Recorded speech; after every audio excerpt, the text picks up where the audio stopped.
বিসমিল্লাহির রহমানির রহিম। Peptic ulcer আমাদের পাকস্থলীর যেন মহারঙ্গন, প্রতিনিয়ত সেখানে যুদ্ধ চলছে। এই রণাঙ্গনের এক পক্ষে অম্ল, অ্যাসিড, পেপসিন, ব্যাকটেরিয়া বা হেলিকোব্যাক্টার বা পাইলোরি এবং পিত্ত, লবণ, এরা হলো অম্লের দল। অন্য পক্ষে মিউকাস, ক্ষারীয় পদার্থ, বায়োকার্বনেট বা প্রোস্টাগ্ল্যান্ডিন নামক রাসায়নিক পদার্থ রক্ত সঞ্চালন, কোষ পরিবর্তন ইত্যাদি করে। স্বাভাবিক কারণে অম্লপক্ষ জয়ী হলে পাকস্থলীকে জ্বালাবে। রোগীরা বলেন, দাও দাও জ্বলন্ত আগুন।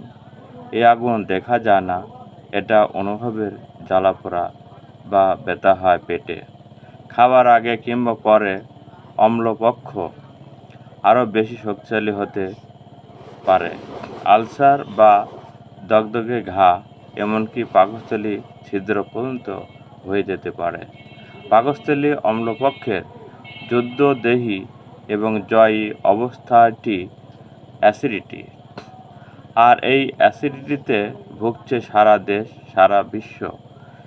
বিলিয়ন বিলিয়ন লগ্নি হচ্ছে অ্যাসিড প্রশমনে নির্মিত, তবুও অ্যাসিড যেন উস্কে উঠছে দিনের পর দিন।